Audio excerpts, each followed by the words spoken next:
HD. This your boy HD.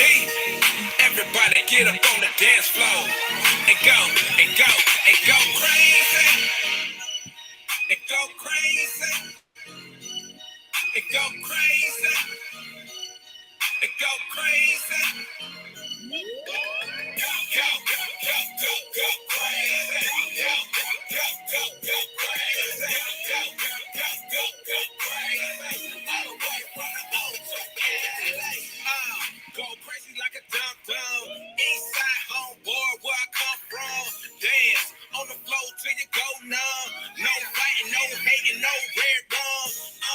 This is O City. All the way to the bay, hear the bass feel me. Catch a case cause it's beating up yo Chevy. Get you moving side to side, getting all sweaty. Make it work it, work it, work it out. Turn the volume up loud. It's a draw crowd, make it all shout. Go, go, go, go crazy.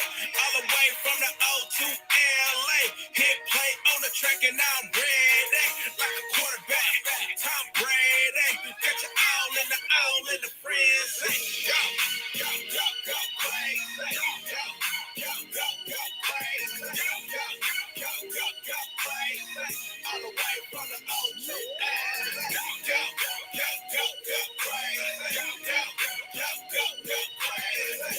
Go, go, go, go crazy. All the way from the O to LA. The love us. We heard the buzz and turned the club up.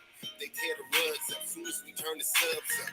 Everybody hands high like a drug bust. Yeah, I'm from the West, homie. Don't you see the dubs up? Baptize him on the spot, fill the tubs up. I fraternize with the flock, tell him fill the cups up. The show though, original, the type is proto. I go, crazy, crazy, yeah, loco. And solo, the coach and note I represent the Ocho. We working together, put the devil in the choco. Either I leave him on the map, flat out, I sleep until he black out. But when they see him tap out, they go crazy.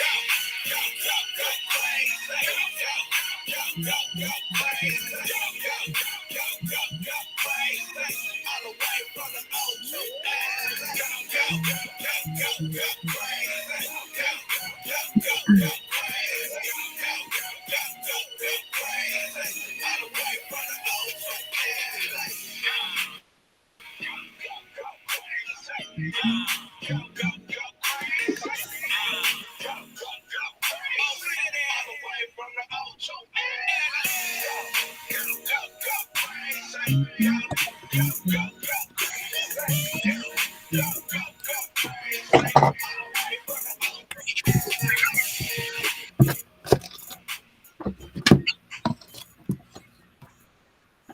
Hey, y'all. Give me 2 seconds. I need a little leveling to happen right quick. Hey, y'all. What's going on? What's going on, good people? I had to pause real quick. I laughed when our pause is back to our music for whatever reason. It's back. That means we're going to have a good show. You know, whatever that happens, we're going to have us a good show. What's going on, good people? It is Tuesday, 8:05, and we are back in this thing for another scoop show. We were off last week. We had a lot going on. Last week was a lot. So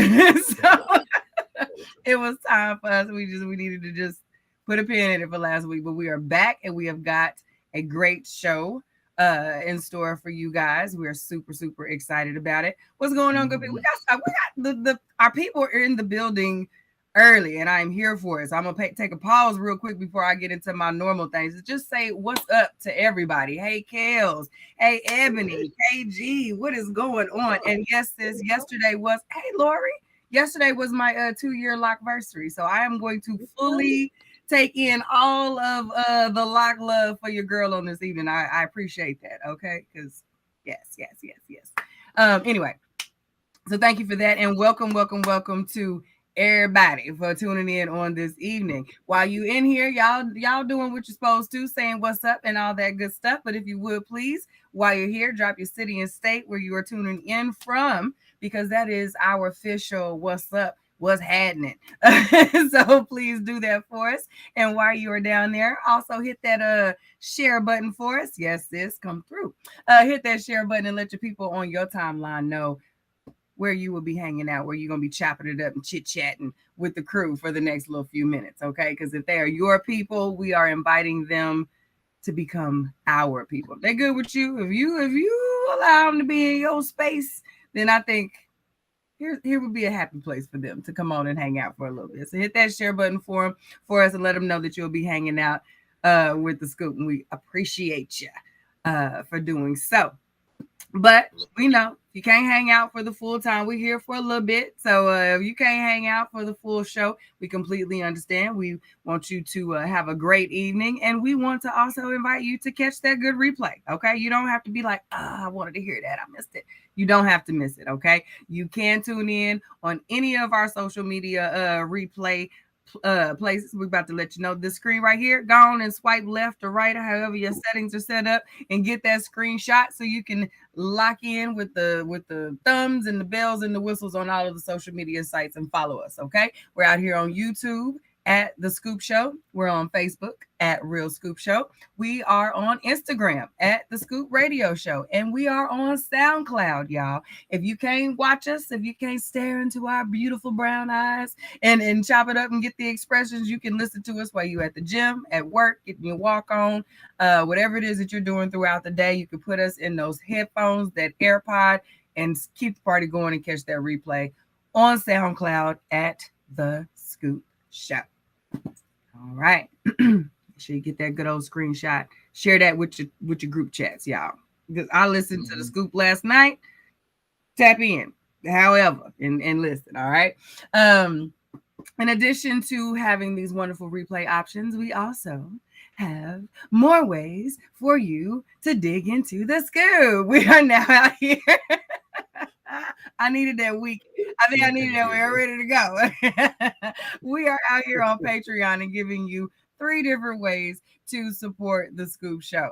All right. You can also swipe on this screen right here, so you can find all the deets later on, so you can subscribe with us. We are offering a half scoop, a full scoop, and a double scoop of the scoop, ranging from $5 to $25. And for your subscription, you will receive, within your tier, Patreon only updates within our private community. We've got a Patreon only live stream. You will also receive 20% off of our branded merchandise, early access to event tickets, and for our elite double scoop supporters, you will get everything previously mentioned, plus the Scoop Nation shout outs during our weekly shows, double scoop only events such as our Scoop of Sex, private interviews, forums, all of the good stuff that we've got planned for you here in the very near future. Is going to be a little bit for the low if you decide to subscribe to a scoop with the Scoop. All right, so hit us up on Patreon. You can search us at The Scoop Show on Patreon and dig on in.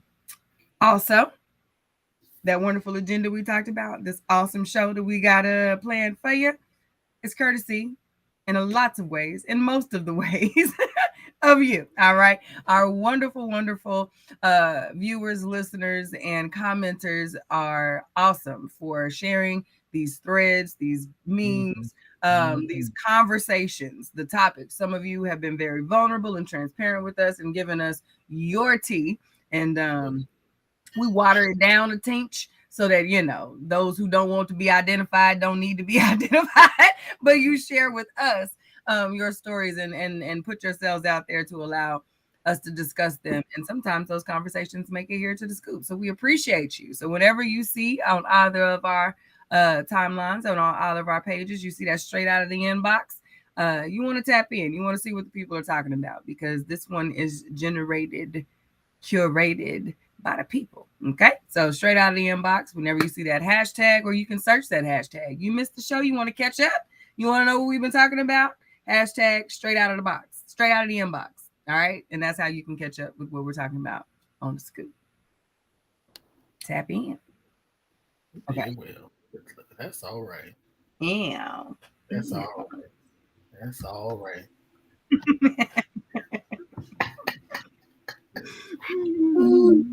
You did that. It's one thing. I was thinking, what was it? Sometime last week, I was thinking, I wonder if I should record that, and that like just have that be, how you can have the ashes go. But I thought I enjoy doing it every week. It's just a little different every week. Like I don't know if that would run the same way, because I listen to some podcasts and it's like jarring when you're listening to their voice, you're having a good conversation. All of a sudden, so brought to you by Yeah. I'd be like, wait, oh, okay, we're doing it now. Okay. So, appreciate that. Yeah. How you doing? My mind though. I have thought about it. What's going on with you? I'm good. Finally getting still. Last week, like I said earlier, was a lot. The last 2 weeks have been crazy for me. Y'all know last Sunday was the Back to My Roots fall fashion show. We killed it, y'all. Killed it. And had so much fun, but that was craziness because I was also in the midst of boot camp for the project management professional certifications stuff that I talked about week before last time we were together. So I had the first weekend of that. It was Back to My Roots Sunday. So that was Friday, Saturday, then 2 things on Sunday. And then Tuesday, this past Tuesday, Anasia got her tonsils removed. Thank you, Lori. Got her tonsils taken out. So I was in nurse mommy mode. I'm still in nurse mommy mode. Yeah, but I was off last week doing that. And then also Friday, Saturday, Sunday was the end of the boot camp. So I am happy to be back to a somewhat normal schedule with all of that craziness done. Oh, and we got an encore. Do they want more? For the fashion show. So if you missed it and you would like to attend, we do have tickets available for I activated a workout during the intro. I was moving too much. I was doing way too much. It's hilarious. But yes, the tickets are available at backtomyrootsclothing.com. Click the events tab and you can get your tickets for the encore show, encore performance of the Back to My Roots fall show, and it's October 29th. It's during the day also. I will get the flyer for next Tuesday because obviously my details are off. I do not know the time. It is at ICE, but it is on the 29th and during the day. So I will have the flyer shared soon. It's on my page, but it's not for here. So follow me, Keela Willis, on Facebook and you'll see it. Or Back to My Roots, it's there too. So yeah. How are you?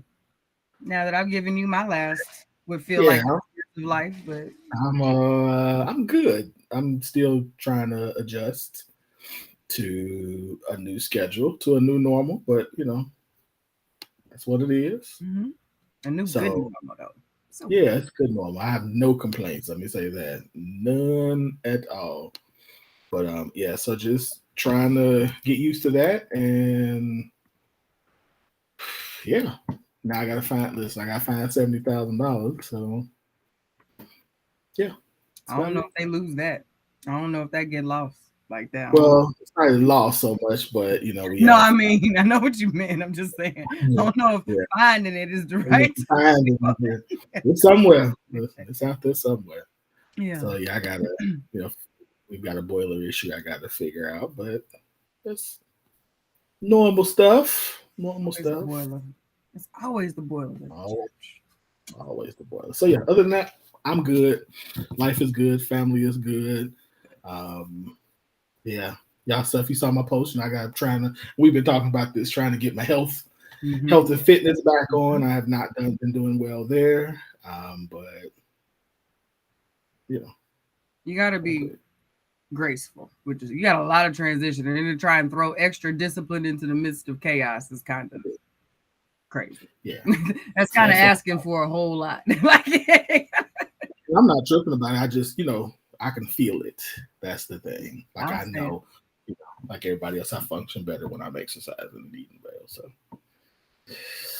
we'll get there. Plus, sure will. Summer body is coming. With my tight shirts on and the guns out, guns out. You said that's all summer 2023. Right. So yeah, no, I'm good.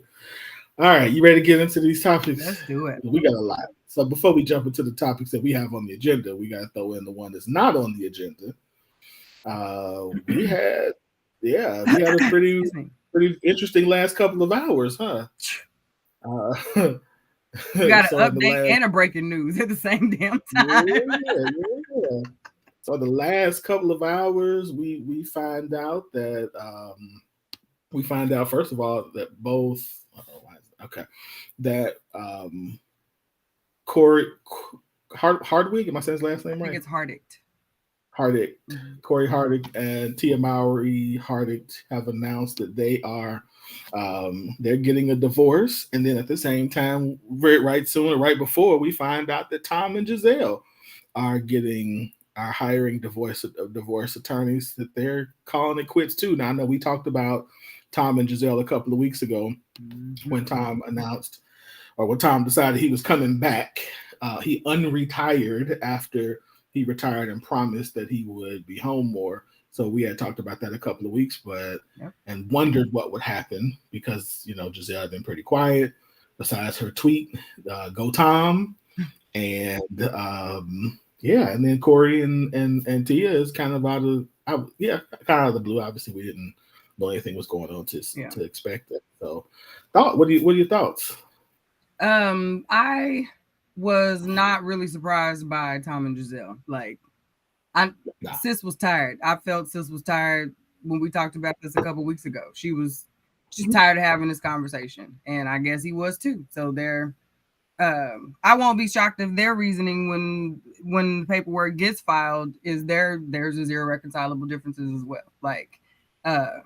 So not at all shocked by that, and I support it. Honestly, I think it was time if they were going to not do it. Because I mean, when we had this conversation, we were pretty split. Like the comments were kind of split. There were decent rationale on both sides, and that's just our thoughts as people not connected to it. So I could understand both points of view, but at the same time, there has to be a decision made, and if we can't make one, then that's the decision that is left to be made. So I'm not surprised by that. Tia and Corey, I'm somewhat surprised, but then not really. They don't live a lot of their married life out, and they don't trend often. I think they had a show or something together for a minute. They do some social media lives and things like that, and it's cute. But it's also, I understand, and I don't have any verification of this, y'all, and I don't, but it sounds like there have been murmurs throughout the years that he has been out here and doing some things and rumored to been having some fun on the side, and it's just not been talked about very much. Right. And I didn't know that. They've done if that is true, they've done a really good job of not sharing that, with people. So for us, we grew up with Tia and Tamara. So, and they had a very relatable love story, so to speak, from what they have shared with us. So this one was like, oh man, the Zeal was like, ugh.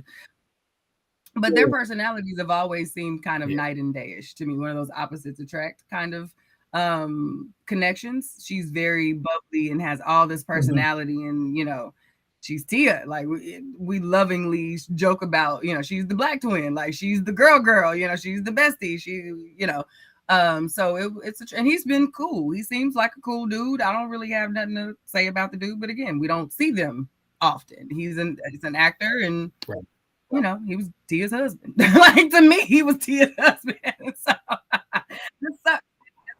that's probably problematic too. Possible. Very possible. You know what I mean? But we grew up with her. So again, we know her more than him. So, respectfully, in front of them, I'm not gonna be like, hey, Tia's husband. But if I'm talking to my crew and I'm trying to jog who I'm talking about, I say Corey Carter, they're gonna be like, who? Tia's husband. Oh, so I mean, unless you watch All American, you like who? Oh yeah, and see, I don't watch the show. That's what he's on. He's on All American. Well, it's a All American Homecoming.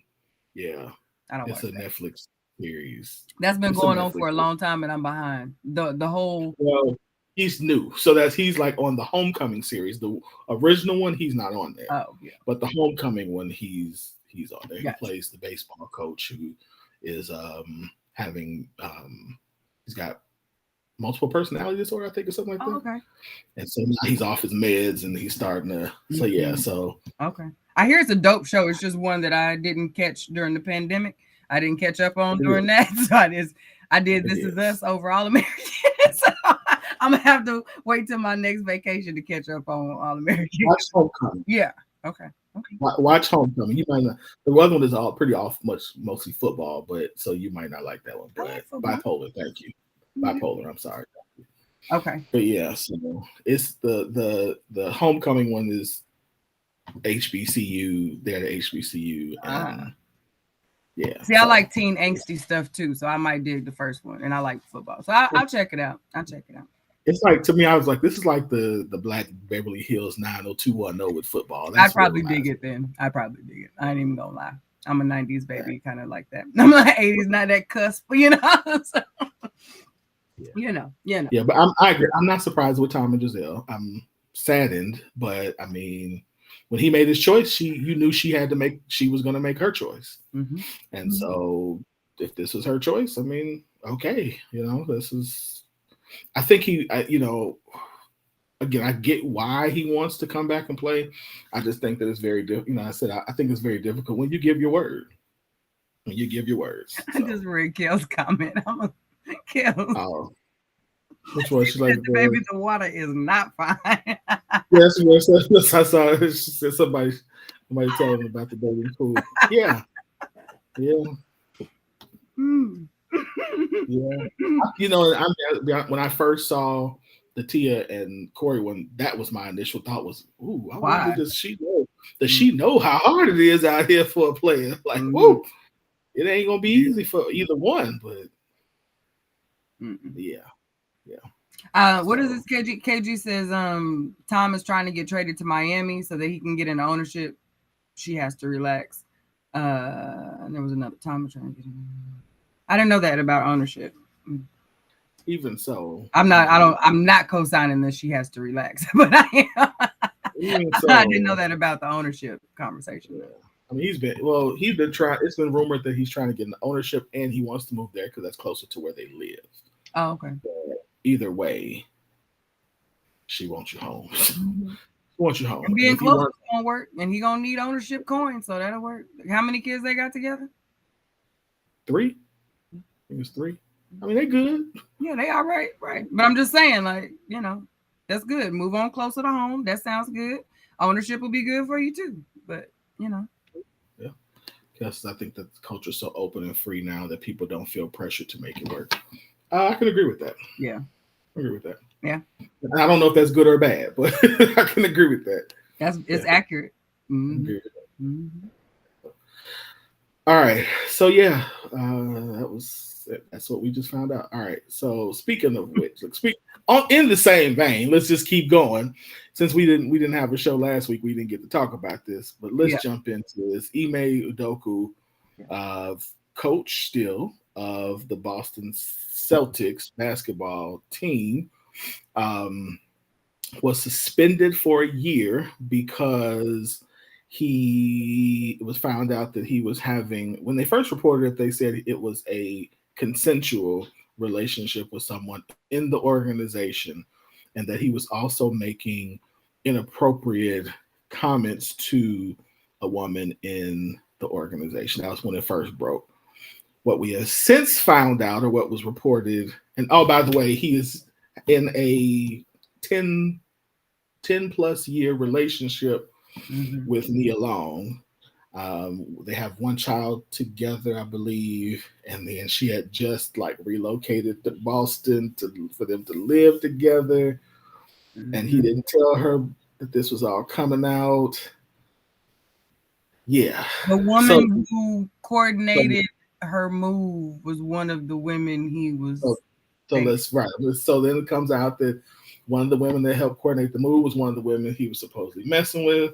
Then it comes out that the way this all happened was it was somebody that first they said it was a woman in the league who or in the office, the Celtics office, who higher up, who he was messing with, and her boyfriend, somebody thought that was something was going on, and so he hired a private investigator. But that's not what happened, because now what came out as of 2 days ago was that Mr. Ime Udoka was actually sleeping with the wife of one of the minority owners of the team, and the owner file is the one that hired the private investigator, and now he is suspended for a year. Nia has now been spotted back in California. He is probably gonna, I don't know. And then also, yes, it was said that not only was he messing with this woman, but there were supposedly, allegedly, several other women that he was messing with too. And yes, to Kelly's point, he knew this was coming and didn't tell her and let her move. Mm-hmm. And one of the women he was messing with allegedly helped her move. Yes, the travel coordinator for the team. So this is a whole Nia's move. Nia's move. And they knew that this was coming. Yeah. A lot. Just trash all the way around. I honestly am glad they weren't married in this situation. She can go on home. She can yeah. Whew. Yeah. This was just yeah. This was just a lack of discipline. This is a lack of discipline, tact. It's just integrity, like all of it. It's messy. It was just so messy for it to get to this level, to have these many people aware that something was just not right with your situation. We hiring private investigators and whatnot. Like, it takes a lot for someone to be like, nah, bro, I'm gonna pay somebody to go and get to the bottom of this. It just ain't quite right. Like, I don't know. This is just the more that this just unfolds and you hear about it, it just gets messier and uglier. And to know that he has put him, because yeah, they didn't fire him. He is suspended for a year, but unpaid for a year. Unpaid, yeah. So like that's like we're gonna to me that's one of them. We just gonna hold you around for a little bit, because he was fooling with some folks that have higher up. Like, he wasn't just with the hell. That wasn't what you do, bruh. So he just made a lot of people mad. He was new to this space in the first place. This is not how you want to get in. This is more than just getting a couple pieces. You have shook your whole spot, bruh. And it's embarrassing, and for both of them. He should be embarrassed. I know she's embarrassed, but she'll be okay. She should be embarrassed at the initial, but she'll be all right. This does not, to me, look like, even if later on he says, we weren't doing this and it wasn't that, the level of mess that he has brought to this situation trumps whatever was happening in the privacy of your own home. Yeah. I think a couple of things. So one of I totally agree that this was just a total lack of discipline. Mm-hmm.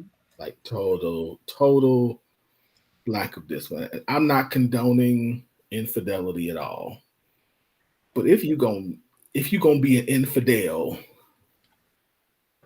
don't do it with the boss's wife. Like, the boss's, oh my, really? That's the boss, the boss's wife. That's just a level of stupidity. Like, the boss's wife, because number one, of the exposure that, but number two, I'm not in love with the way that they're publicly doing this, putting this out there the way they have, with the details that they're putting out. However, you open yourself up to it when you Mhm. mess with the boss's wife. We Mhm. know infidelity is something that happened that's very rampant in the NBA. Like that's not in sports, period, professional No, sports, but that's not a new thing. people cheat But every day, B. okay. So it's not like nobody is crucifying you because of that. Again, not suggesting that it's right. Nope, but that But ain't the it. That ain't it. bosses, bro. Because That then to had me, it been just with a little side chick, this could probably still be quiet. We wouldn't know about it like this. But because you got all the way to exactly. the level of somebody with the coin to get that level of investigating done, now all of the chips are falling, all of the onion layers are being peeled back, and now all of your issues is hitting the fan. Because Because you messed. everybody, because at this point, everybody in the organization, even if they don't want to talk about it and put it out there, has to They have to. because they scared for their job. So the Brad Stevens, who's I think the vice president, he's got to come on now, and he looked like he was like ready to cry as he's telling what's going on because I'm sure he uncomfortable because he probably like, shoot, I don't want my dirt to come out. Okay, I don't want no parts of this. I don't want to be here, but I got to because this is the boss, this is the owner's wife. So which is probably why, and I'm again not making an excuse for it, why he thought this was gonna get under the rug. Like this is we sleep around. It's NBA, not a big deal. But bro, Groupies.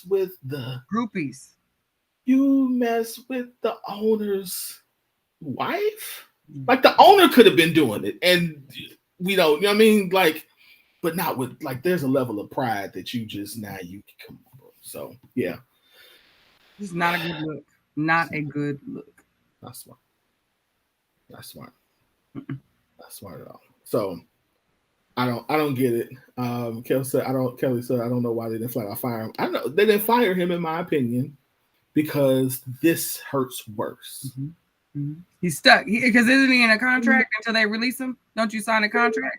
Yeah, so like he can't do anything else until job. that's why I said that's one of them. Now just sit here. We're gonna sit you down. Sit here and think about what you did. Yes. Yes. And while they interview whoever is going to be the coach next year. Oh, they're not going to interview nobody. They promoted an assistant. Oh, so get comfortable, bro. Yeah. They promoted an assistant to his role as interim coach for the year, and then said, "We'll see what we're going to do after this year." So, God forbid, or for whoever that this interim coach does well, then now the interim coach going, and you've been gone for a year. So now you got to start. Not only do you have no relationship with Nia Long, let me just throw that out there. Nia Long. Anyway, but then now you jobless and probably gonna have to start all over. And like what? At this point, you are. What male-run organization is going to willingly welcome you in knowing you go straight for the top? Bruh. No. It's not going to work for you the same way that you thought it would. He was new to any. He was like, this is his second year in the NBA as an NBA coach or something like that. Head coach. He was coaching for San Antonio and someplace else before, but those are his assistants. But yeah, it was still a different level. Like assistants and head coaches have different. They still got different rooms. Am I right? Yeah. So so he won't be invited back there anytime soon, even after they release him from said contracts, because of the levels that he skipped in that. That wasn't just you got some and got caught. They all feel like, and we got to set an example. And he will be the example setter. Don't nobody else come in here thinking they finna do that either, because this is what happens. Sorry. Yep. Sorry for that, man. Kel said this is probably why she stuck to I don't want to get married phrase. Let me say this. Now, I heard her say out of her mouth she didn't want to get married because he didn't want to get married. He's the one that didn't want to get married. And I said this on the post a couple weeks ago.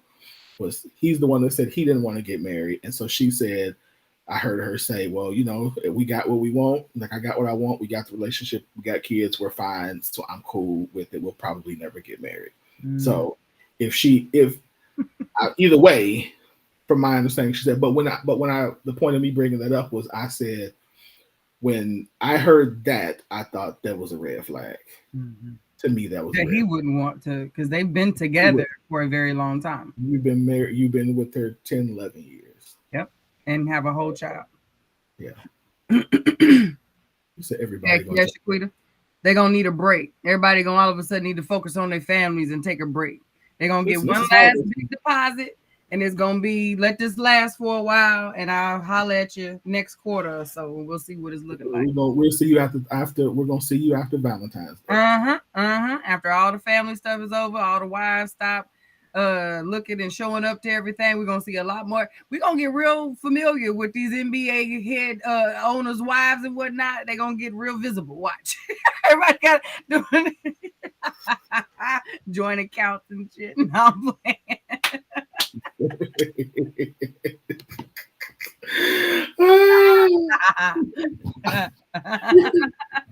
I don't know.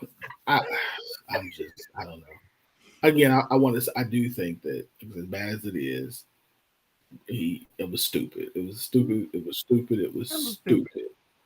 It was stupid. Stupid. So, all right. He said 10 years, no ring is wild for me. No disrespect. It is wild. That's a long time. Again, I would say this. If it was, and I don't know this for sure or not, but from what it seemed like, she wanted to be married. Yeah, he didn't want to be married. And he didn't. That's where, to me, it's wild. If they both entered into this saying, we don't want to be married, I'm just good with a long-term partner, then no, that wouldn't have been okay. But to know that from what I heard, she wanted to be married and he didn't. And she said, I'm going to go with that because this is not what he wants in our relationship. Me, that was a red flag. It's feeling kind of for her too right now, I'm sure. So, yeah. But she's Nia Long. Let me just say this. And this gonna be all right. Blessed and highly favored at 51. Man, listen. The glory she of the Lord. She can walk in a room full of 20, 30 somethings and it's gonna get quiet for a minute. Listen. It's gonna be some wild upon her. I'm sorry. She looks good. Good. Good. G-U-D-T. All caps. Yeah. Good. Yes. Yep. All right, let's go. I'm gonna skip the second one since because of time. If we have time, I'll come back to that one. All right. So this one, I think do I have this one?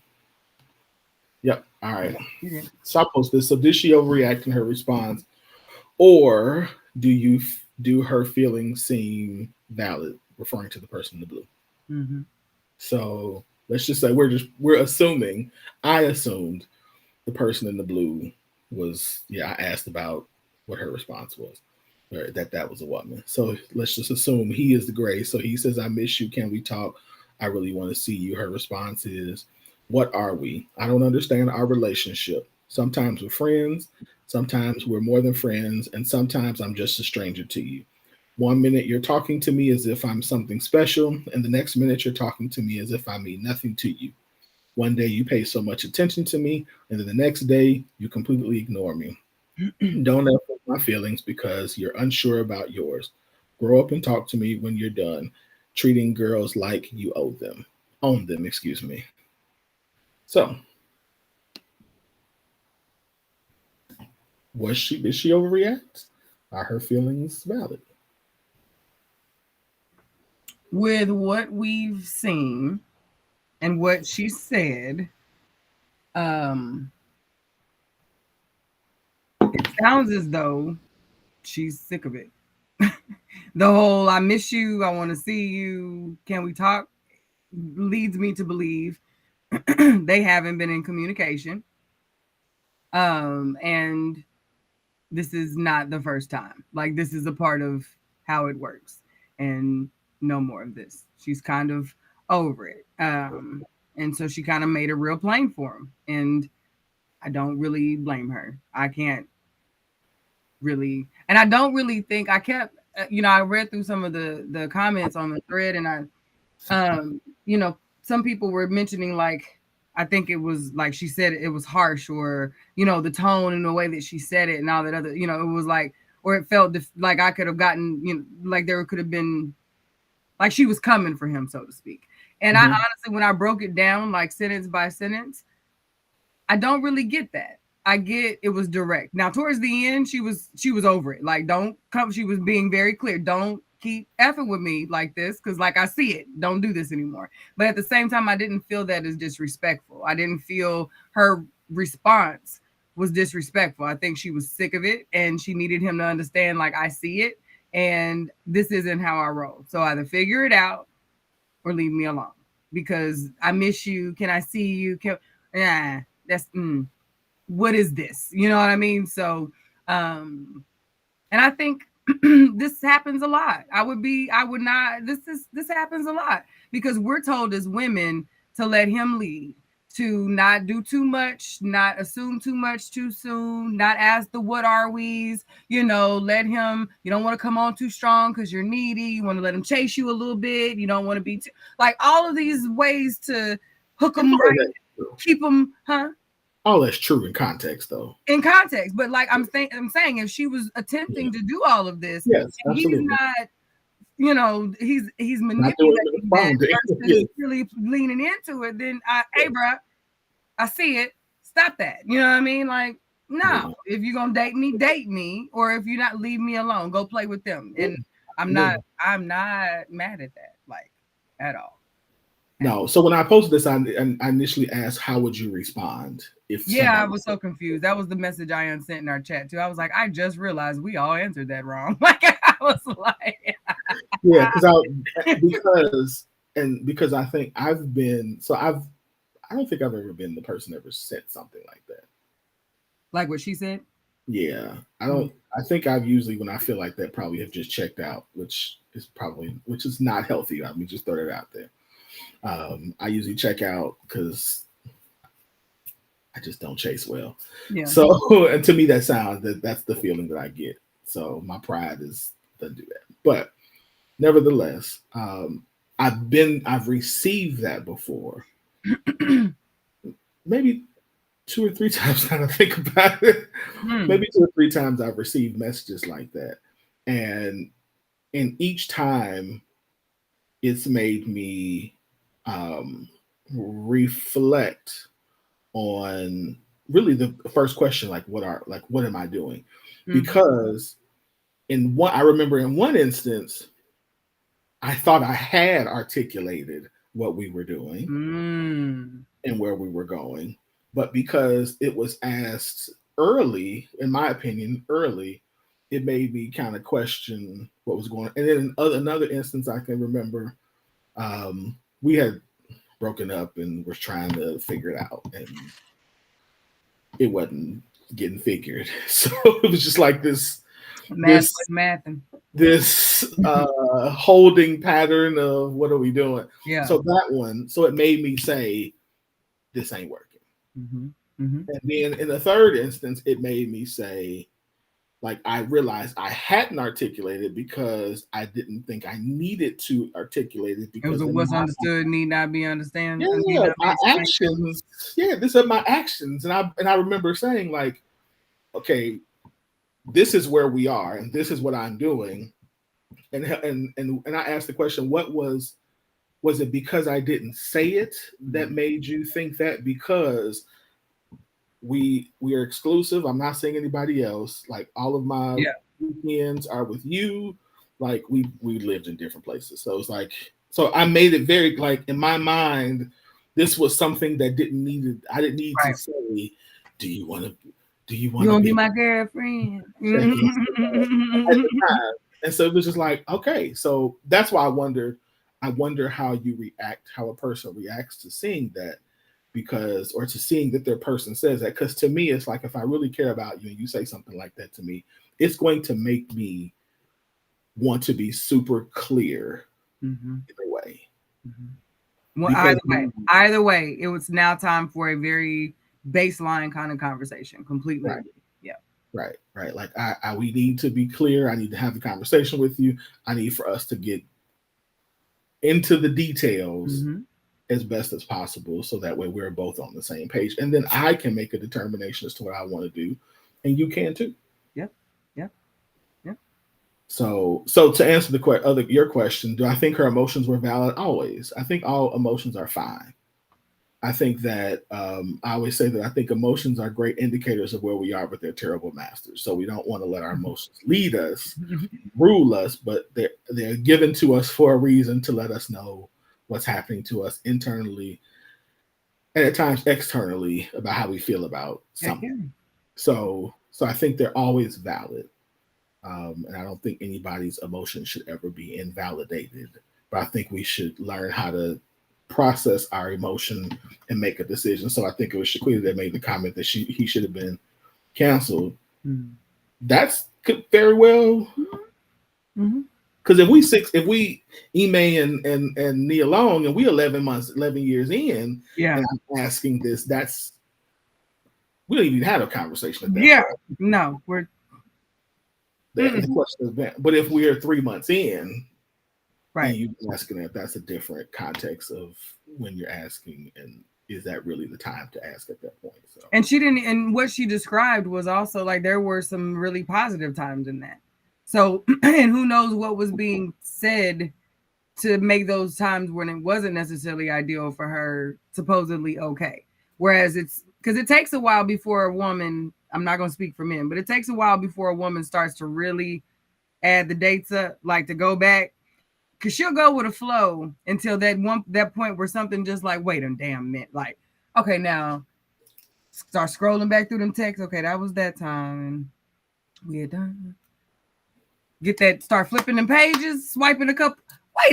Now listen, you know what I mean? So when we come back around, now I got my facts, I got my dats, my details, my bullet points, my talking points, and let's go. You know what I mean? And it can take a while, because especially if she likes him. Like if she likes him, she's not looking to lose him or leave him. Like that's until it gets too much. And then it's like, okay, now wait, I'm tripping. You got me, but I done figured it out. It's one of those, and then now we got to have a conversation. So yeah. I can see how it got there. So KG says, I feel like men need to set the tone at the beginning, state your intentions, and be 10 tones down with it.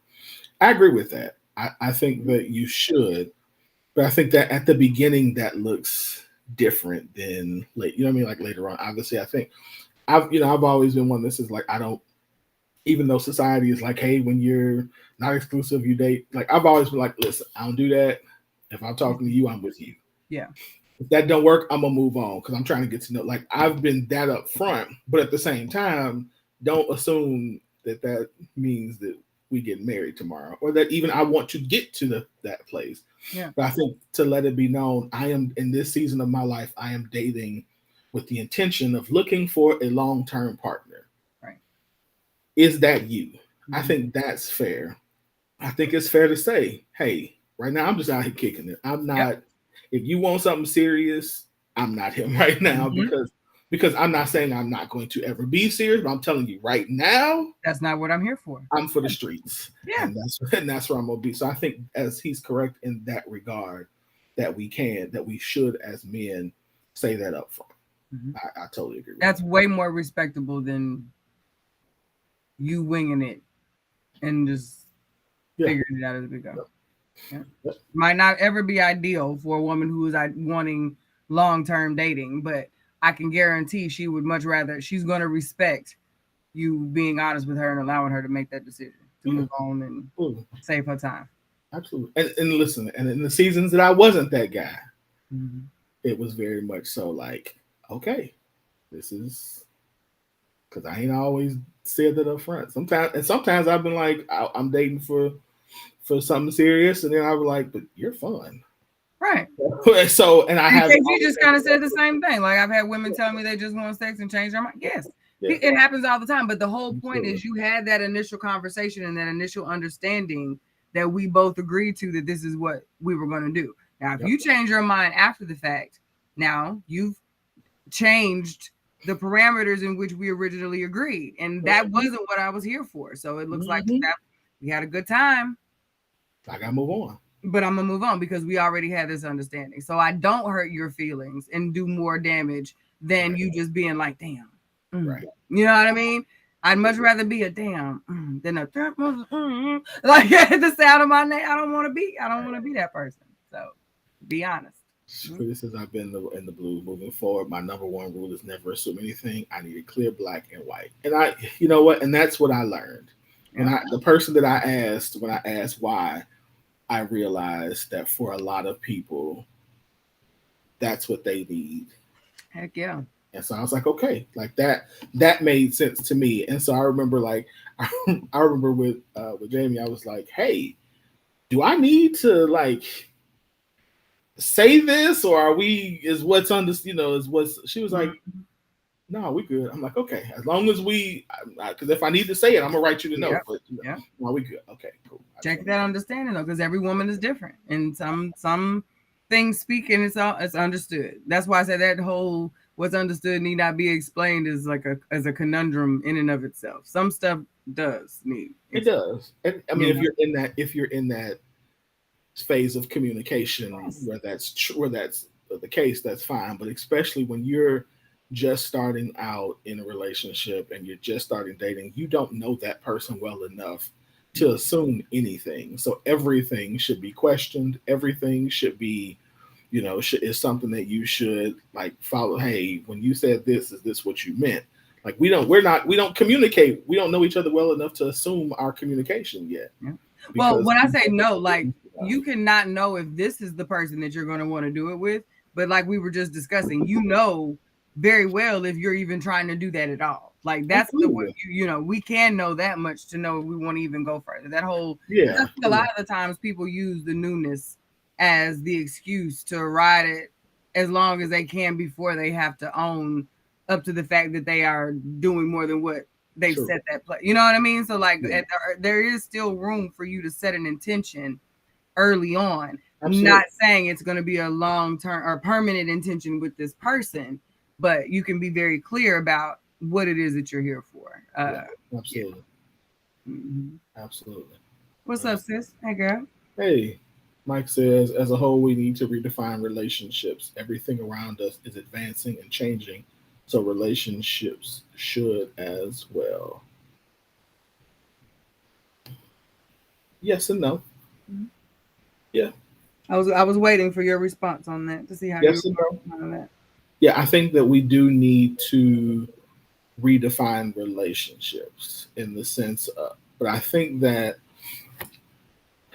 the yes. The no for me is I actually think, and I was thinking about this yesterday too, was I think that part of the problem is in the process of trying to advance, we've lost some of the old things that were beneficial.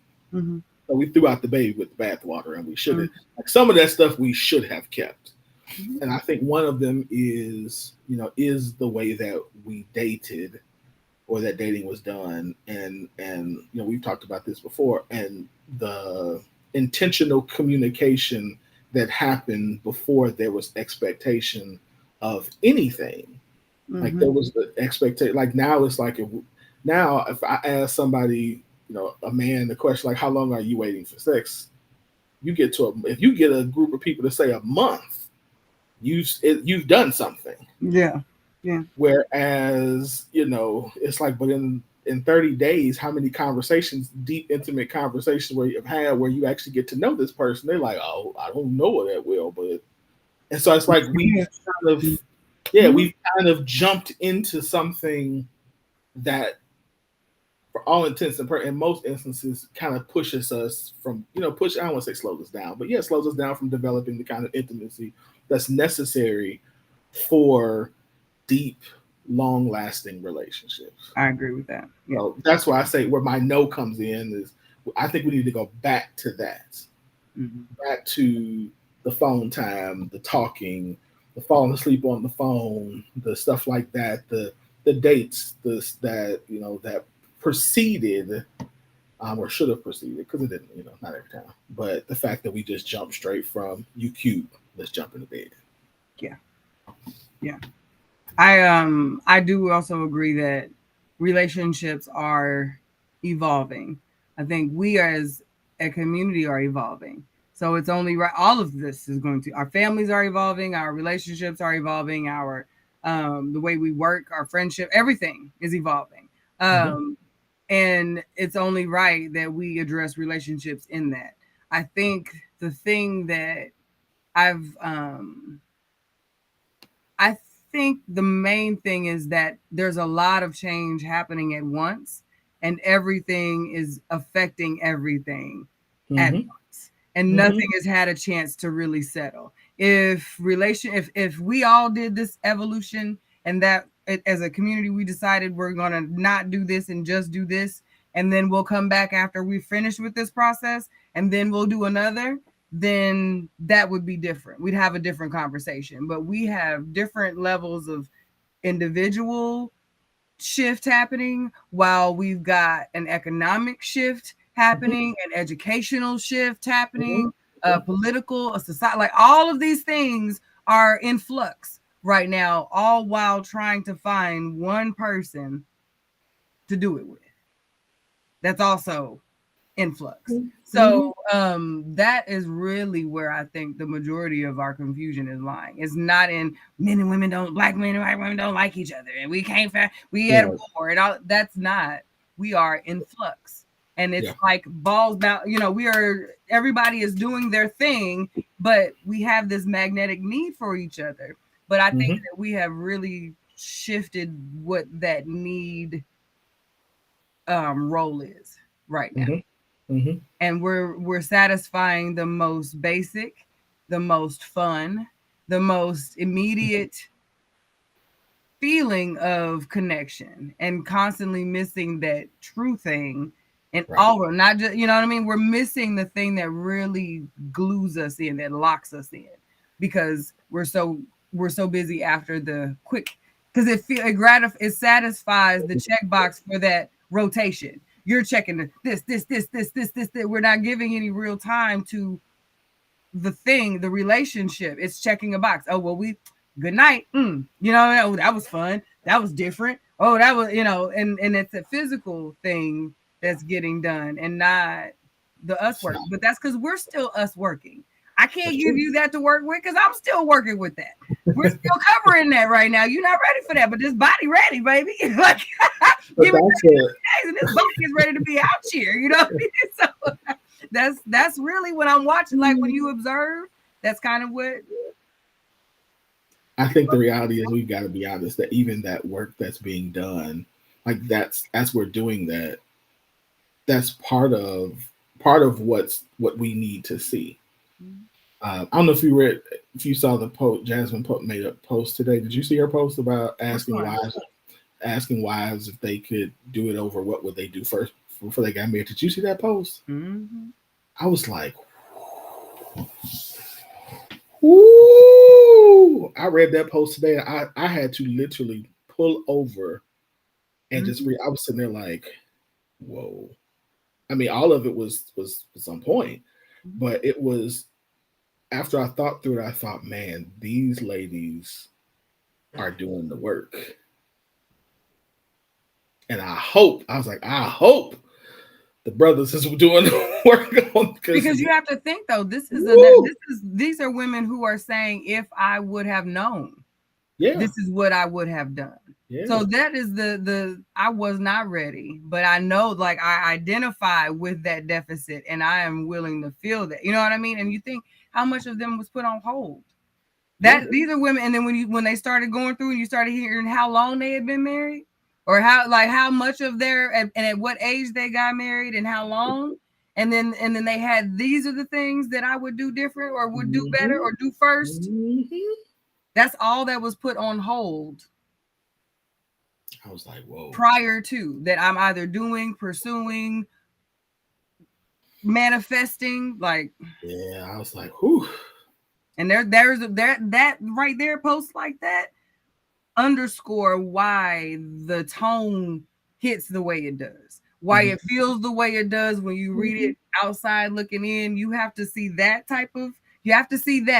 before you can connect with the I ain't got time for no coffee dates. I ain't got no time to be playing around with no halves. You know what I mean? You got to see that before you can get to a real understanding of why a woman or a group of women by and large feel so adamant about some of the things that they do, because they've been on hold. They said we ain't got time to wait. No more time.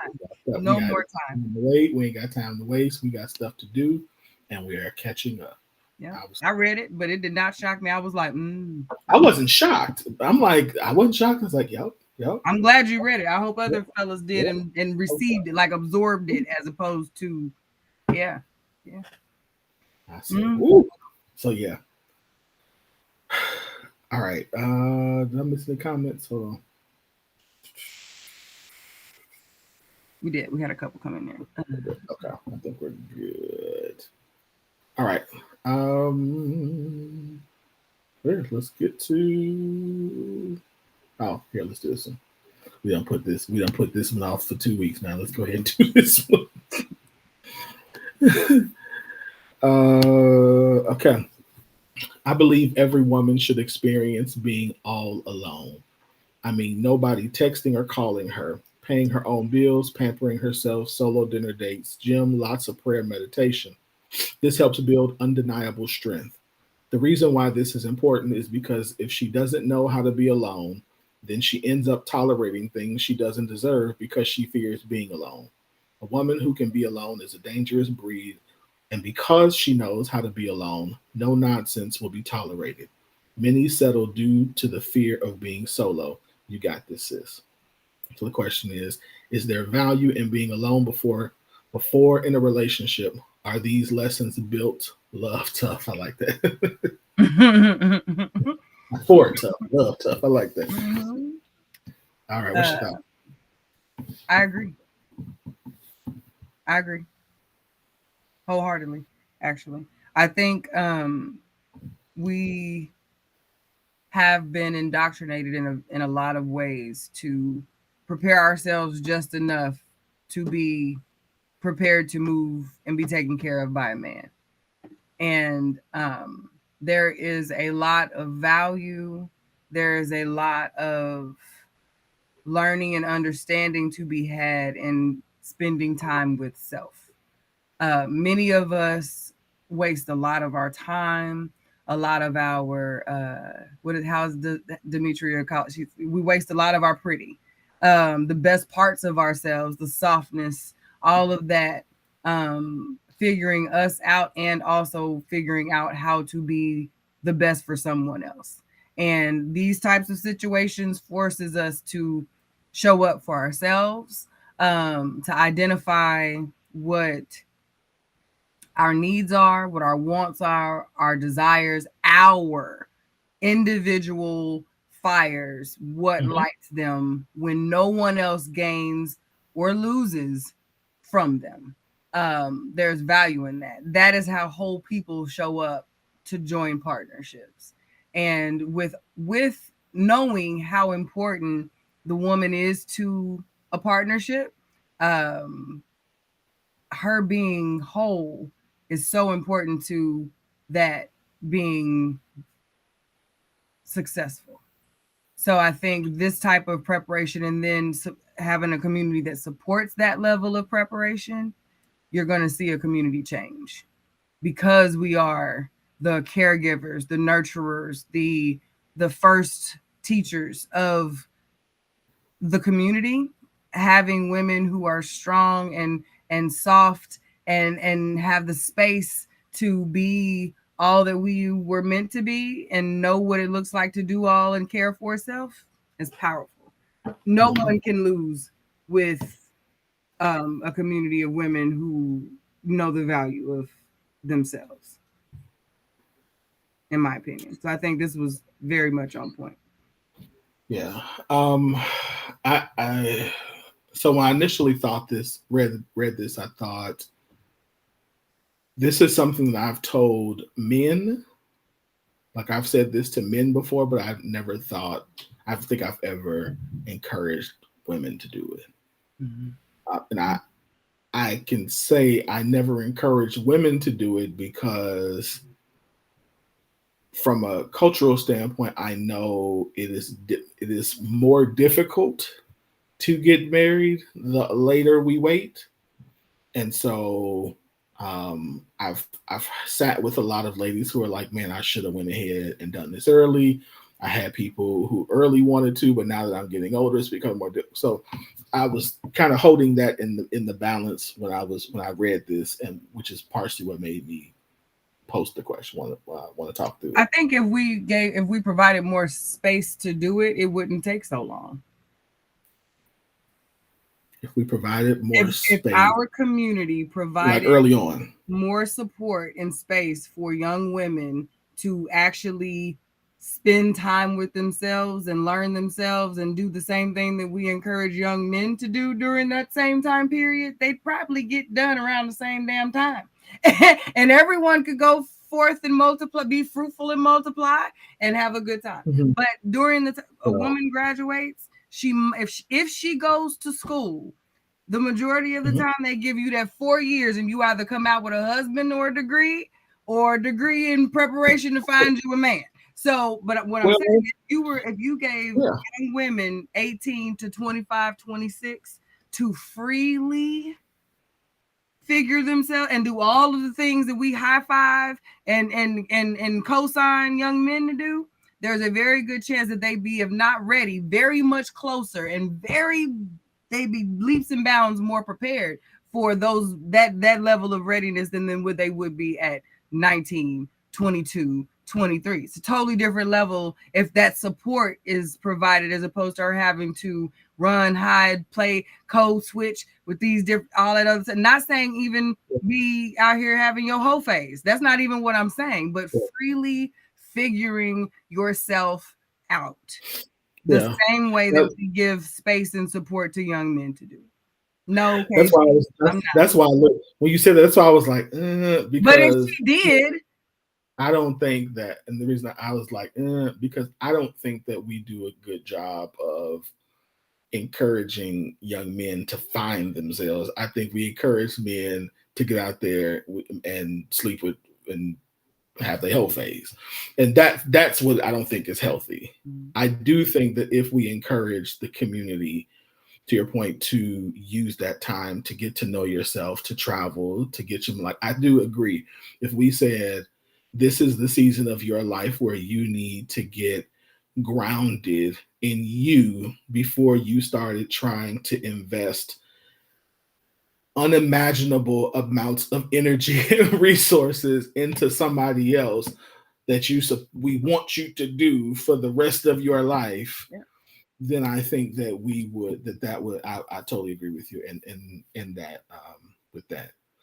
But And I also, before you move on real quick, because the question you brought about the whole phase and the tell boys to go run and do all the things, that even I think gets to be as extreme as it does because there's so many women out here in the pool to be available to that with the hopes of being absolutely, taken yeah. seriously. So Right. yes, because Yes, that's absolutely. their mission at that point. Absolutely. So I'm saying if you remove women that are trying to be available to that plaything, then all of a sudden that frees up a whole group of men to now they got some time to figure out you go be busy doing something else because now these women are more occupied. This group of people are occupied doing other things. And when they do come over here, it could possibly be for the same fun that you're here for. We go, we have fun, we move the hell on. You know what I mean? And then it's no harm, no foul when everyone is doing it with the same understanding. That's more of what I'm saying. So I don't think we'd even have the levels of whole phases that we do if we didn't have this commingling of intentions out here, hoping we could save them, hoping we could switch them, hoping we can, like if everybody was focused a little bit different, what could happen? You might be right. I don't know how we haven't seen that, so Yeah. I don't know. But I'm So just I don't saying, know. we're gonna talk about it, like, because when you're occupied, if you remove folks from the environment and have them off being busy and productive doing something else, Yeah. then you have a bunch of yous over here. What we gonna do? Well, I mean, hey, Yeah. let's figure it out. Yeah, I hear you. You could be right. I'm just thinking back to it is, like Mike. But I'm saying that's the colloquial. at that stage. At that stage, the biggest the biggest danger that I can remember during that time, biggest danger. When I say danger, I mean in terms of women who were aggressive during that phase were not the women in my age group. It was the 40 Yeah. it was the 40 to 55-year-old who was like super married and unmarried who were super aggressive with my 21-year-old self. So that's why I'm thinking I don't know. I think to the women in my age group, I can definitely see some fruitfulness from that. I'm not talking about for us. We done figured ourselves. We doing what we gonna do. Yeah, I'm talking about like for like, every young woman. I took this from a young one. What you tell your young one on her way out, or what you're setting them up for in transition to that point. But we done figured out it is what it is for us. Like what she say? What she say? Dropping it low and spreading it wide. Spreading it wide. Like that's where we came from. Which is why sometimes these types of thoughts are hard to process, to fathom, because that is where we come up. You know, that's how we're coming up. I saw a post yesterday where a woman asked, "Is it abnormal for a man to be a virgin?" I think she had a range of like 18 to 32. It was a wide range. And I thought to myself, I said, no, it's not really. I said, in our culture, it's unusual. And it's like, it's not something that we see often, but I would not call it abnormal in a sense, like something is wrong with them. No, I think our generation would absolutely call it abnormal, because if you were 18 and hadn't gotten there yet, something was wrong with you. Yeah, but I don't think that that's what what young people. I would want to know the reason. Like, why is he withholding himself? But you know, I think young folks these days have a different understanding of sex. I think we've taught them differently. They're not as sexualized as we were, as far as the pressure. I don't feel that with having teenagers, have had a couple cycles of teenagers come through my our family. Like that is something that I have noticed, that's not as high on the priority list as it was for us. That pressure is not the same. They have all kinds of other things they're concerned with, but that's not it. That's not the thing at all. We're more worried about it for them, like waiting for it to show up for them, and it just kind of doesn't like that. Like it's just, so that's a good thing in my opinion. But yeah, I don't think that's a bad thing at all. Yeah. Okay. Yeah, good conversation. All right. Let's get to this topic. We got 30 minutes left. Yep. We have to use these other ones for later. Oh, also, by the way, here you go. Thank you. Hey, appreciate you, bro. Quick with that swipe. Yes. It is October 29th at 2 p.m. Like I said, day show. We've got Saw, Elevated Taste, New Wave, and Patch Happy are the vendors, are the other brands that will be featured in the show, as well as Back to My Roots clothing. It's going to be a time. Ice Event Center, 1148 Northeast 36th Street, Oklahoma City, Oklahoma, 73111. There will be no VIP for this show. Just so everyone knows, it's general admission only, and seating is limited. All right. So don't dally, darlings. Go to btmrclothing.com, hit the events tab, and get your tickets. And we'll see you on the runway. Thank you. Appreciate you. No problem. What she say? That's because they got married super young before they figured out who they were. They were in prison with a man who already explored the world. They were using young men as a means to live the youth that they missed out on. 27% of the men under 30 are virgins. I must not know any of them. I gotta get around some more men under 30. Being honest, they must. I'd like to know how many of them are between the ages of 18 and 30. Is what I would like to know. Yeah, like how that range breaks down, how it breaks down. Yeah, because I'm 38. I don't 30 is how do I know 30 is? Maybe a few, but I don't talk to them enough to know about how concerned they are with. I know a lot. I know they're not virgins. If I have a 30-year-old friend of mine, yeah, he's not a virgin. I know a lot of people. I know not one 30. Yeah. So, yeah. All right, let's get to this main topic. You ready? Mm-hmm. Oh, sorry. I'm replying to KG. Tell me what you're talking about, bro. Is what on my page? Type that real quick. Asking me what's on my page so you can share it and I'll let you know. All right. So our main topic tonight, we're digging into I love you and what it means. And if this is it, why is this so hard? What is we out here doing, y'all? What is we doing? All right. So this is what we found for a breakdown of what I love you means. I love you means that I accept you for the person that you are and that I do not wish to change you into someone else. It means that I will love you and stand by you even through the worst of times. It means loving you even when you're in a bad mood or too tired to do the things I want to do. It means loving you when you're down, not just when you're fun to be with. I love you means that I know your deepest secrets and do not judge you for them, asking in return that you do not judge me for mine.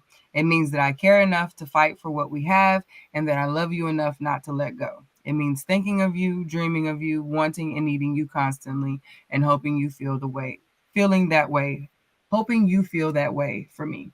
I think this is written by Deanne Laura Gilbert. Want to give the props. So yeah, this was yes, bro. It is on my page. You might have to scroll a little bit, but it's there. So I think this is a beautiful description of love, a loving relationship, and what it could feel like. Yes. But I think this is kind of like what Mike says. In a perfect world, it happens like this in tandem. But I don't know. I sound like such a cynic, but like in the state of where our relationships are right now, like we're not exercising this. It's just it shows up in pockets, but we're not consistent. Let me put it that way. We are not intentional about creating this type of space for ourselves as a majority of the time.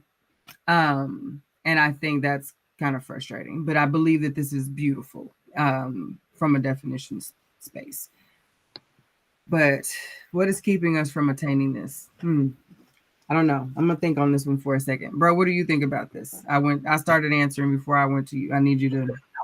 No, you're good. I'm thinking what's stopping us. Okay, I'm sorry. Your question is what's stopping us from obtaining this kind of love? Yeah, if we are to agree that this is what I love you or being in love means, what is keeping us from attaining this for ourselves? Like why does this feel like a fairy tale when we read it?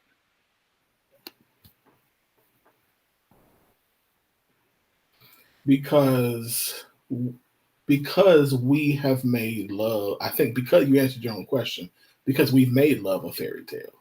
And so I think because we've made love a fairy tale, good feeling that keeps us, engaged in the relationship and keeps things, hot and steamy and butterflies every time I see you. Like we've made that's what love is.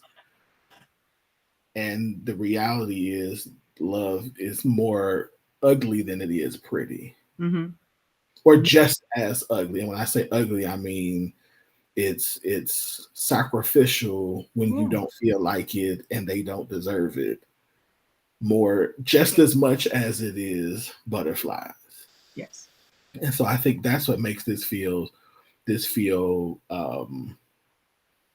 you know, like it's fantasy, Mhm. because of something to us it's like, man, this means that I have to enter into this thinking about or realizing that I am signing up for um, the things that I don't like about somebody Yeah.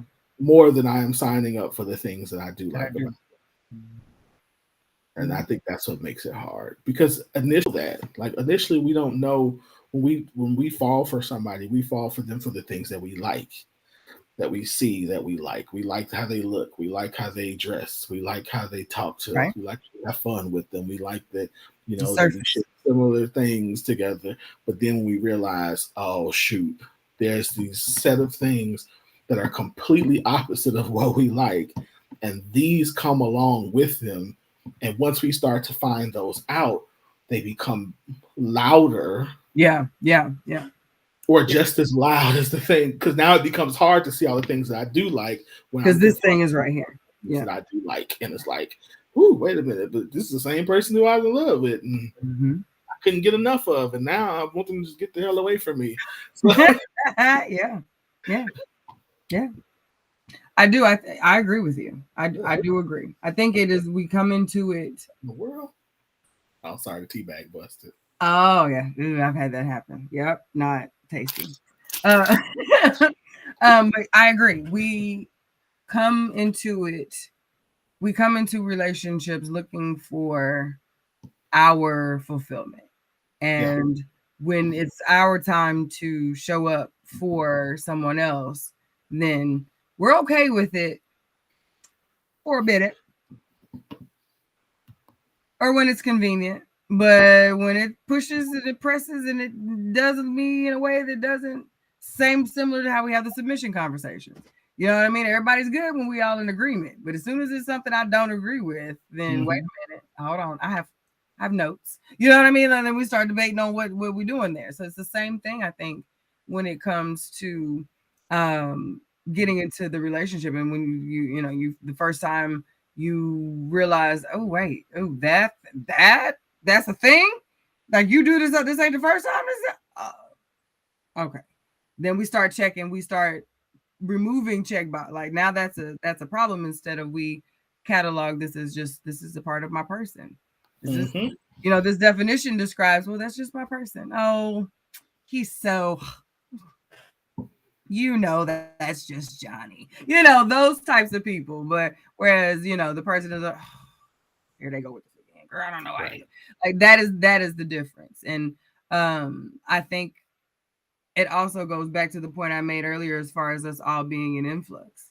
Everybody right now, I think if we were talking to people who were in relationships 50 years ago, I Mm-hmm. know they say it. They pop up on our posts every once in a while and be like, this is crazy. Like we would never even begin to think about these. Like y'all are making this much harder than it needs to be. Like Yeah. I've been with my man, but and yeah, it's been rough, but like this is stupid. So they will flat out pull the rug, call us, take the cards. Y'all are effing up, So that's them. But like as they also will say, we also didn't have all of this other stuff That stuff to distract. going on. You know what I mean? We didn't have what y'all had. We weren't doing what y'all doing. If we did, we'd probably be we'd probably do better because we have this set of principles, which goes back to your point earlier. We got rid of some stuff that probably could have stuck around. Because had they had the means to be who we are and stand in the power and the freedom that we have, who knows? We're assuming that everybody would have broke up and it would have been a free for all if Papa on them had Instagram and Facebook. I don't necessarily know that because again, there was a different level of principle attached to what a relationship was. So us being all over the place on individual journeys and then creating kids and then mingling families and then doing business, and because we got to do everything all at once. Everything has to happen at once with us. That is the thing. That's the microwave part of how our generation has come on in with the babies. We have abandoned that old school part of taking it slow, figuring it out. We've abandoned that, and we want that part fast. You don't get this fast. You don't get this definition fast and without intention. All of that happens with intention. Intention is not even realistic for us in almost any capacity of our lives right now, because we are so multitasking was fed to us like milk. Like it was right. Supposed to do it all. Yeah, do it all. And the fact that they're now telling us multitasking is counterproductive, we're like, no, it's not. We've been doing it for all this time. Yeah, look at me. I am a productivity machine, and not so much. You know what I mean? We're not being intentional on anything that we're doing. And we're not intentional, and we're not finishing anything. And not finishing. It's not finishing. That's why it's easy to just drop and do something different. We're not finishing was never required, really. That's not a requirement. Attempts are rewarded. Finishing, not so much. Finishing, depending upon what your race looked like, can sometimes be frowned upon. Finishing can be frowned upon, depending upon what your race looks like to us. Wow. So, wow. We got to deal with that. We really got to deal with that. Wow. Okay. So, how do we do that? What time is it? 11:30. Okay, 10:30. Yeah. All right. We're at some point we got to turn the solution. I got to start. Ryan. Hold on. Let me make sure. Did I miss anything? Let's see. I'm less productive now than any time in my life. Is that because you're multitasking, sis, or because you're not multitasking? Because you're slowing down, or is you got too many balls in the air? KG says ain't no courting or vetting. Nope.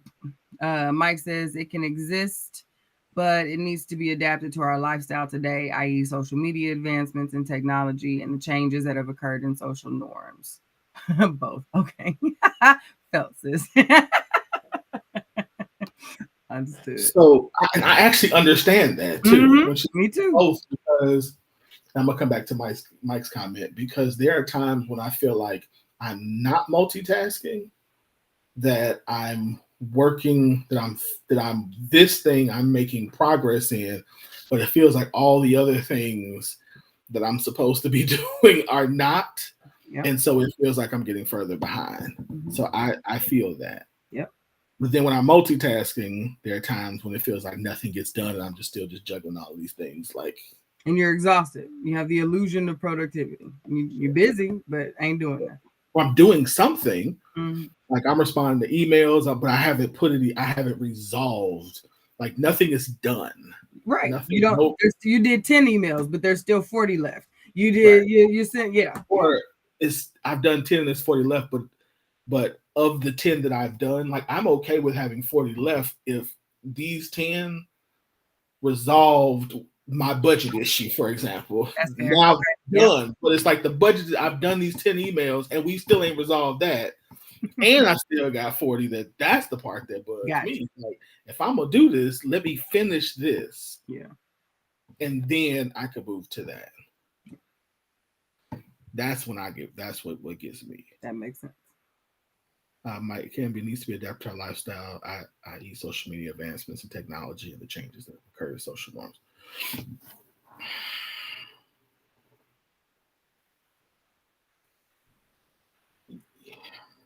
Yeah, it does. I think what social media and these advancements have done is opened up the world in the sense of people are more available, more accessible. We can find some certain things, but I still think that there is something to be said for the other things that aren't current. Like I still think, like I said earlier, there are some old things that need to be brought into today's social norms. So I think the social stuff, the social norms for today, just as almost as a baseline, I think texting, I think all of that stuff should be things that we're doing on top of it. But for example, let's switch the context. Like I can't, as much as I use FaceTime to talk to my son. Mm-hmm. That is a technological advance I'm grateful for, but that doesn't still replace, like that's not the same as face to face time. Like that's a supplement. That's something that because of the distance that's him where he lives and I like that we have to do. Mm-hmm. I can't say, well, because I FaceTime you every day and we talk on FaceTime, then these summers that you Where I spend, see you, yeah. Mm-hmm. yeah, like that doesn't. And I think that's the same thing in relationships. We sometimes use those. That's not like almost as if they're the same as, and they're not. Agreed. It's not the same level of effort or engagement. The intimacy is different for sure. Yeah. Right. Mm-hmm. Yeah. So to get there, I honestly think we've got to start to slow down. We've got to and be okay with being away from we are so caught up in having something to show and share with people about our person, a person, anybody, any old body. Sometimes, we say we have standards and that we've got goals and they got to check all these, but that don't be who we show up to the cookout with. You know what I mean? Like if all of these things are true, then sometimes it should just be you. Like, because you're not there yet and neither are they. Like, so if you know all of those things, I think we have to be more patient with ourselves in pursuit of the things that we say that we want. And that will allow that type of love to show up. We'll be ready for it. But we could very much be too busy, too occupied, too whatever it is we're doing. I don't know. It's not relating and it's not that the same way, but you know what I mean? And missing not necessarily your but like missing the opportunities to have open, honest engagement with others to see if that is a true connect point. We're too busy trying to make it a connect point instead of just being in the place and that person's in the place and then we were in the place and now we're in lots of places together because we want to be, you know what I mean? Like though that organic type of thing. We know the buzzwords, but we don't. But do they have any real value? Does what have value? Those words. We know the buzzwords, but do the words have any real value or meaning? You know what I mean? Like, yeah, if it comes fast enough, if it fits in the time that I've allotted for it to happen, yeah.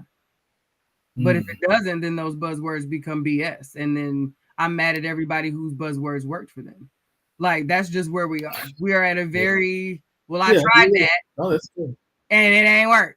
Okay, you know what I mean? But we don't talk about how long we tried it, what we did, what we tried it, what we were doing, like none of that. But yeah, it's got to fit within the time that we give it. And that's it. And if it don't, then damn that. Next. And we got options. It's always a next. Next is here. Next is coming. So, I mean, like, why wait? Why wait? Why slow down? Why wait for something to catch up? Why wait for someone to figure it out? Why wait for the work to get done? When I could just go get the ding thing over here, the thing that's done. Ding, that bell just went off. Yeah. And to the previous point, and if I'm in a situation where nothing is getting done, then this does seem very easy. Like it seems beneficial to put myself in position to have things done. You know what I mean, something done, right? Or at least something feel like it's done. There you go. Yes, really feel like it's done, right? Even though it's not, because it's not done. Mm-hmm. Or if it's not, there's no strong foundation, right. Which is I think where love really like I think it's in a lot of the in the foundational things that we do and continue to do throughout the relationship is how we get to a point where we get to experience more of the fantasy moments Because I think what I'm learning is the fantasy moments happen within the hard moments. Right. Because if through all of this you can manage to still love me like this, then damn it, you like me for real. Like, because this is real. Yeah, I don't even really like me right now like that. But yeah, yeah, yeah. And I think that's the so even for me having to deprogram myself from this idea of of it's got to be fantasy. yeah. Of okay, now that it's the luster is worn off, what do you do? How do we still do this and do this well, instead of trying to one of the conversations we have is like how do we talk about uh, uh, uh, the the what's it called the romance stage at the beginning, The like how do we honeymoon stage, how do we get back to that? And finally we had I was like, maybe that's the point. You're not You're supposed not to. supposed to. Not You're not supposed to get back to that. What you're supposed to do is enjoy that for what it was, Mhm. and then get into the things that really not so much really matter, but the things that help solidify Mhm. that. Because though you shouldn't in that stage present your representative, but now that that's all gone, now you can be like, all right, do I really like you? Right. Can I really build with you? Can I really do life with you? Can I really, like I said, see those other things and still want to be? Because that's the creations phase. That is when once you pass the honeymoon, that's when you start to begin the new thing. Yes. That's so it's different. It's supposed to be different. Going back means we're regressing. Back to the honeymoon means now this got tough. Now we want to put on this cute stuff because this is where the tough stuff didn't happen. Because this is. And yeah, Yep. yeah. I agree. I agree. Fantasy almost makes me fearful. Like I don't know if that's the critical part of me or the fact that you can go through so many different, y'all know 50,000 years over here. It's one of those things like that the idea of um everything roses and sunshine and it just be beautiful all the time. As beautiful as that sounds, knowing what it takes to really um to me, I guess it's hard to see that extreme level of fantasy fully realized in addition to the extreme reality that has to happen when you are doing life with someone else.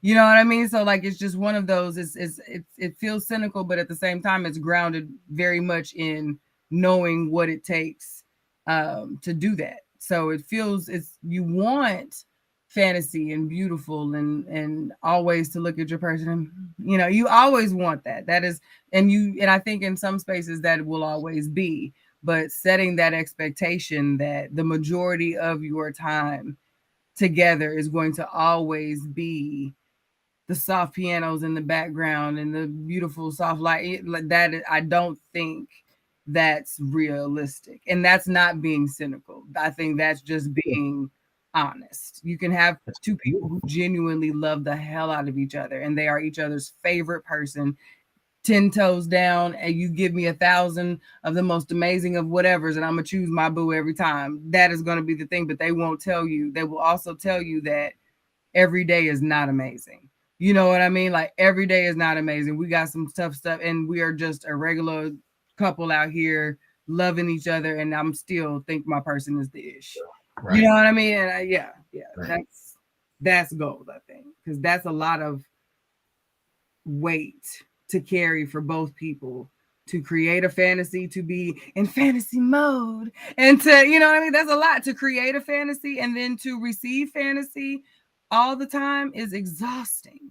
And you that part, I'm like, somebody's not being, it makes it hard for me to, I think, trust that, because I know how much extra effort it takes to create that. And I'm thinking, what are we missing in the people trying to create Fantasy. this experience when they could be experiencing each other instead? So it's like that's one of those things. So I'm as much as I love a good rom-com and a good storyline, I'm always thinking in real life, like,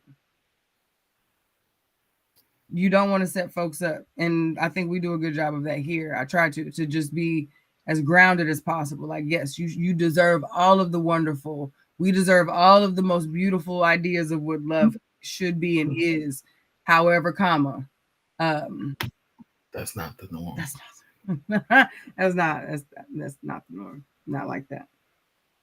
And not in a bad way. You know what I mean? Like I said, Yes, it's not bad. yeah, not at all. Yeah. I think we have to be honest what that means. Like, we have to be honest that it really, like, and being honest about it doesn't make it any easier, but we have to be honest about the fact that that really is just an opportunity for us to really grow. Yes. Closer, grow up, grow in who we are. Like, that's just, it's an opportunity. And I think if we look at it from the standpoint of, okay, this might hurt a little bit, but what we are creating something here. Yes. And because of the honeymoon phases, because of the things that we've gone through, I know I should have some level of certainty that this person is going to stay and is going to still love me and honor me and respect me and help me and protect me in this growth phase, in this next phase of growth. Which makes me most comfortable doing this with you. Right. Because I know I'm safe. My cocoon stage is just as comfortable as my butterfly stage. Right here. As many times as I may go through that, I'm all right. Yeah.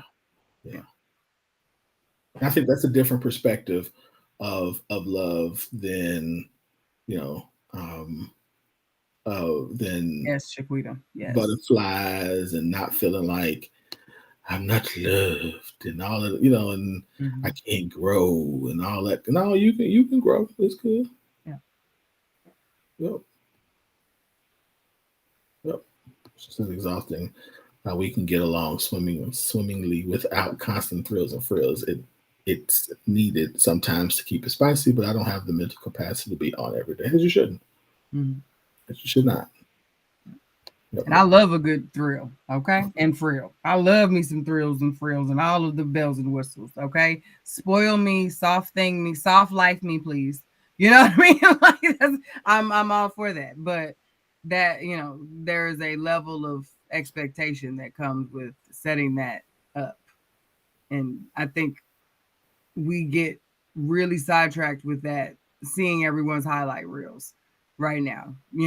There was a time where we value the slow, the walks by the park. You know what I mean? We value, those were our relaxation, our value, our chill time, our us time. Those things were important. Now all of that is shifted. Our vacations, our families, everything is, where can we get the best photo ops? Where did everybody else go? Where's the trending things? We can't book anything until we check reviews and see if everybody else is there. And I mean, there's reason for that, because like, we like fun and we want to go where the things are, but at the same time, we're doing that in things that don't trend per se, but we are making them trends for us and copy pasting that to our lives. And like, we're not realizing that them folks be getting checks for creating these fantasy dates and like all of this that's not their real lives either. But fantasy. But it looks nice and it is nice and we'd want that, but we've got to put that in its perspective, in its places. When we see how promposals and baby showers and how these things have morphed just within through a pandemic, stuff got even crazier in the midst of a pandemic. Things got more elaborate, like how do we manage to do more in a time where we actually physically had less? Like, we had less. The only thing we had more of was free time. We had less of everything else, and things got more elaborate during the pandemic. Like, it's interesting. It's interesting. I'll say that. Yeah. And they do get paid for the illusion. Yes, absolutely. A lot too. Right. And I'm kind of salty about it, but I don't want to be a part of that problem. But yes, a lot. They do. They get paid a lot. I paid how much to do that? I was like, oh, Yes. oh, I'm kind of jealous. That part. That part. All right. Final thoughts. Yeah, I think my final thoughts this week are now would absolutely be a really good time to create a balance sheet, so to speak, for ourselves. Mm-hmm. I like that. Because we have a lot of things that we need to do, a lot of things that we you saw KGC. Right. I'm with you, man. I'm with you. Yeah. I don't do baby showers either, but I like a good baby shower, but these gender reveals have become a lot. They have become a lot. And dangerous in a lot of places too. Folks is doing a lot with the poppables and fireworks and all of the things. Yeah, final thoughts. But yes, a balance sheet for our lives as far as the things that how we prioritize where we're giving ourselves. Because we have a lot of desires.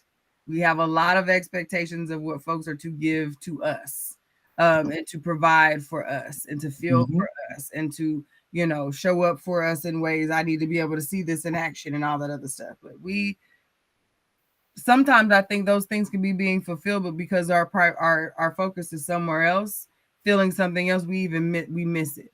Constantly having the people who are actually attempting to fill our cups and our spaces, they're missing it. We're missing them trying to show up for us because we won't just focus in for a second. So creating a whether it be a mental or write it down if you're a visual person, like just what is it that I'm doing for this space of my life? What is it I could be doing? And what is it that I should not be doing anymore? You know what I mean? Like, how am I showing up? Like, be accountable. Like, we have to balance our check. Like, you've got to balance that out. And I think there's value in also communicating to your people, including you, that you've identified some deficits and you're going to make changes, and hold me accountable to those changes. And if that means you get in the mirror and you say, hey, you've been slacking on loving you, I need you to fix that. And then turn right around and then you go to your people and, hey, people I love, this is what I'm doing. I looked at me. This is what needs to happen. I need to be better over here. And I need you to know that I'm trying to be better over here, and hold me to this. And it might not be immediately, but I think when people see that action and that accountability and that initiative taken to be a better you, and then sharing it with them. It's one thing to go off and be great for yourself, but to root that in something that is not you focused.